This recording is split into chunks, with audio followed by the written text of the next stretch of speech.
Aurten, hilak 21 manenak hasi dira gure herrixan, gaztegunean hemen hainbeste jende batuta ikustia pozgarrisa da guretzat. Bizixo gai konpartzatik hilabete luzez egitara uzabal parte hartzai eta alternatiboa antolatzen murgilduta ondea, eta gure helburua izan da malen jasotan txosnagunean jai eta aldarrikapeneko gune bihurtzea. Azken urtean, jende berxa batzen hasi dela ikusitxa, gonbidapen zabal bat nahi dugu herrixai bizixo gai konpartza batzeko. Izan ere, gaur hasi eta domekarte disfrutauko dugu jai honek lan asko da gatzetik.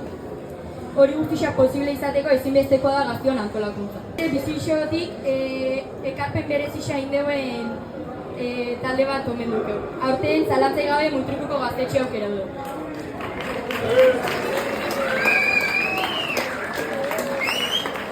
Mutrikuko gaztetxeak urte guzti honetan erakutsi deu posible dela guzti horri aurre etxia.